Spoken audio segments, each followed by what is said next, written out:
Comme lui. Personne n'est comme personne. Personne. Personne. Il lui ressemble. Il est le Dieu de gloire. Élevé dans les cieux. Personne n'est comme lui. Oh, ma prière est que tu sois fécond spirituellement et que tu engendres d'autres chrétiens comme toi. La Bible dit au verset 7, les enfants d'Israël furent féconds et multiplièrent. Ils s'accrurent et devinrent de plus en plus puissants. Et le pays en fut rempli. Église, tu veux devenir puissante? Multiplie-toi. Que dans mon pays se lève des hommes et des femmes de paix.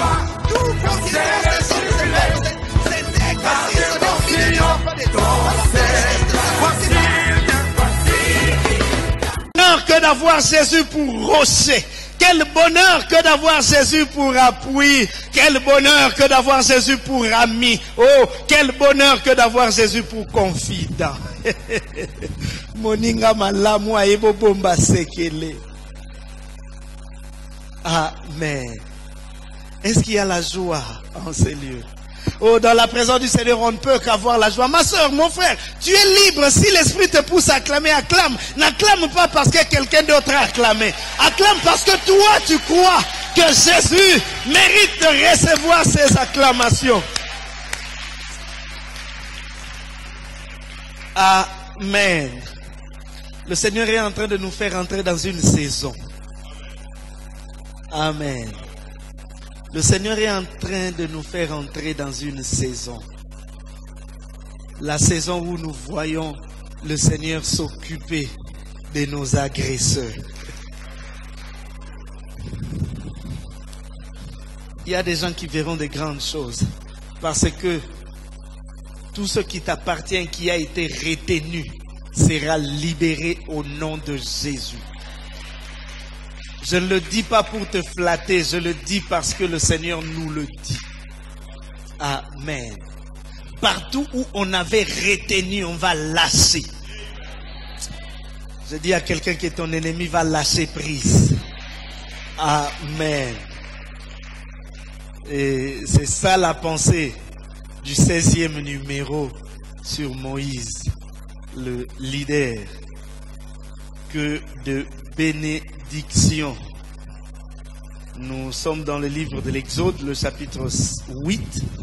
Nous lirons du 16e au 19e verset. Exode 8, 16 à 19. Exode, le chapitre 8, du 16e au 19e verset. Et si nous avons trouvé, nous lisons dans le nom du Seigneur. Dans certaines versions des Bibles, ce sera à partir du 12e verset. Si vous lisez à partir du 16e, vous ne vous retrouvez pas, remonter vers le 12e, vous pouvez vous retrouver. Exode 8, 16 à 19. L'Éternel dit à Moïse, dis à Aaron, étends ta verge et frappe la poussière de la terre. Elle se changera en poux dans tout le pays d'Égypte. Ils firent ainsi. Aaron étendit sa main avec la verge et il frappa la poussière de la terre et elle fut changée en poux sur les hommes et sur les animaux. Toute la poussière de la terre fut changée en poux dans tout le pays d'Égypte. Les magiciens employèrent leurs enchantements pour produire les poux, mais s'ils ne purent pas, les poux étaient sur les hommes et sur les animaux. Les de Pharaon et les magiciens dirent, c'est le doigt de Dieu. Le cœur de Pharaon s'endurcit et il n'écouta point Moïse et Aaron selon ce que l'Éternel avait dit. Le cœur de Pharaon s'endurcit et il n'écouta point Moïse et Aaron selon ce que l'Éternel avait dit. Amen. Tu as raison d'acclamer la parole du Seigneur.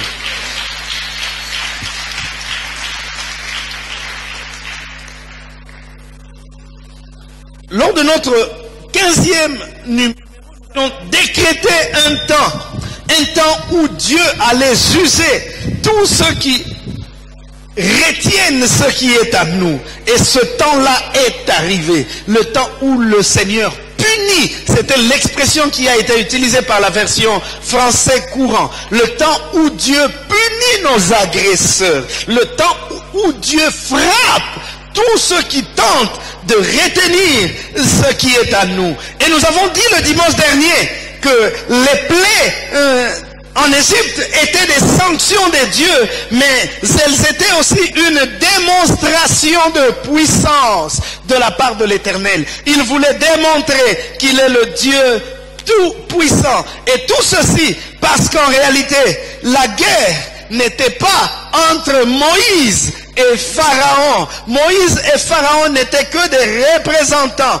Au-dessus de Moïse et Pharaon, c'était une guerre entre Dieu et le diable. Une guerre entre des divinités. Et le diable, notre ennemi, largue ses serviteurs qui ont, comme lui, qui sont comme lui des imitateurs de la gloire. La guerre entre les divinités et les imitateurs de la gloire. Ce seront les pensées que nous allons développer dans ce message. Nous verrons qu'au-delà de Moïse et Pharaon, il y avait des divinités qui étaient en guerre. Et l'ennemi, le diable, lui-même étant un contrefacteur, il utilise ces démons pour contrefaire ce que Dieu a fait. Malheureusement pour eux, ils arrivent à un moment où ils ne sauront faire ce que Dieu a fait. Après le péché d'Adam et Ève, la sentence était prononcée contre le serpent, le diable. Et cette sentence était qu'il y aurait toujours inimitié entre la postérité de la femme et le diable. Ça, c'est ce que Dieu, c'est ce que l'Éternel a déclaré au serpent, qu'il y aura toujours inimitié entre la postérité de la femme et toi.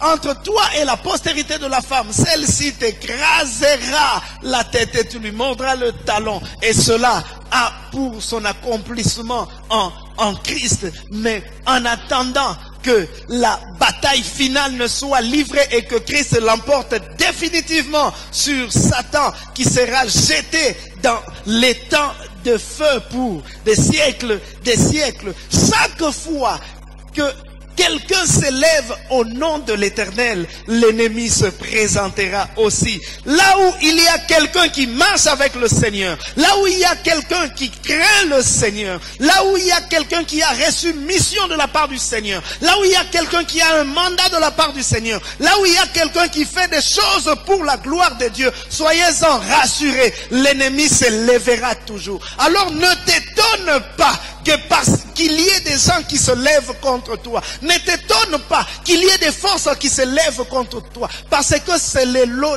naturel de celui qui marche avec le Seigneur. C'est le lot naturel de celui qui marche avec le Seigneur. Ne te dis pas pourquoi seulement moi. On est à plusieurs dans la famille. Pourquoi seulement c'est moi qui connais ces choses? Parce que tu as reçu un mandat de la part du Seigneur. Parce que tu as une mission à accomplir dans ta famille de la part du Seigneur. C'est pour cela que l'ennemi se lève contre toi. Il y a des moments où nous ne comprenons pas pourquoi. Mais lorsque nous grandissons dans le Seigneur, nous comprenons que c'est normal parce que j'ai quelque chose en moi. Et je suis en train de dire à quelqu'un ce matin que si tu subis autant de combats, si tu subis autant de menaces, c'est parce que tu as quelque chose en toi. Le diable ne combat pas celui qui n'a rien. Le diable ne combat pas celui qui n'a pas d'avenir. Mais le diable combat celui qui a un avenir glorieux, un avenir radieux dans le Seigneur. C'est pourquoi on te combattra. C'est pourquoi on creusera des trous contre toi pour que tu tombes, parce qu'ils veulent empêcher à ce que cette gloire à laquelle Dieu t'a destiné éclate. Mais une chose est sûre, c'est que ce que Dieu a décidé, il l'accomplira, et il l'accomplira certainement. Car, heureusement pour nous, que le combat n'est pas à nous, mais plutôt au Seigneur. Le combat n'est pas à ton niveau. Ce n'est pas à toi de combattre. C'est l'Éternel qui combat en ta faveur. Et lorsqu'il remporte la victoire, il te donne le trophée. Tu te présentes comme vainqueur alors que tu n'as pas combattu. C'est ce que le Seigneur fait dans nos vies. Il nous donne des victoires dans les combats pour lesquels nous n'avons pas combattu. Je dormais la nuit pleinement alors que l'ennemi m'attaquait, m'assaillait, je ronflais. Le Seigneur a combattu en ma faveur. Et lorsque je me réveille, alors que le plan de l'ennemi était que je ne puisse pas voir le jour, lorsque je me réveille, je me dis, oh, je me suis réveillé. Et pourtant, je ne sais pas qu'est-ce qu'il y a eu autour de moi pour que je me lève le matin. Tu ne sais pas ce qu'il y a eu autour de toi pour que tu te lèves le matin. Tu ne sais pas ce qu'il y a eu autour de toi pour que tu sois en bonne santé ce matin. Le Seigneur a combattu pour toi. Si cela ne dépendait que de l'ennemi, peut-être que tu ne te lèverais même pas. Mais parce que le Seigneur est avec nous, nous sommes debout. Et c'est déjà une défaite. C'est déjà un échec pour l'ennemi. Nous disions donc que la guerre n'était pas au niveau de Moïse et Pharaon.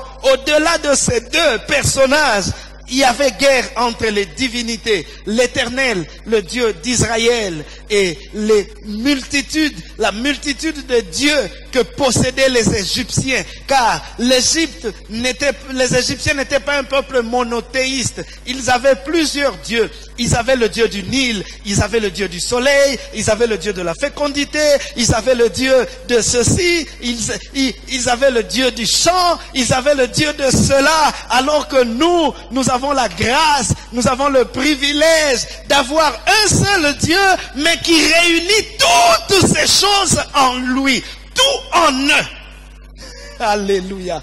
Il réunit toutes ces choses en lui. Je n'ai pas besoin d'aller chercher à gauche le Dieu de ceci. Lorsque je l'aurai trouvé, je cours. Non, non, non. Toi, je t'ai trouvé, mais je devais t'associer avec le Dieu de la pluie. Je cours vite chercher le Dieu de la pluie pour que je vous mette ensemble. Non. Lorsque je trouve l'Éternel, en lui, j'ai tout.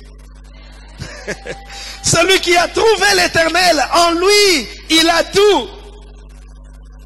La guerre était donc au niveau des dieux.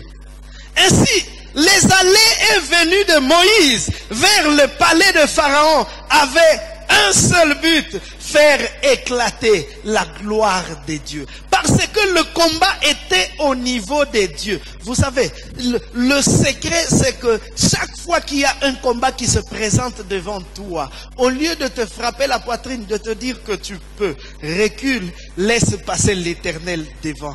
Regardez David dans son combat face à Goliath, alors que Goliath, trop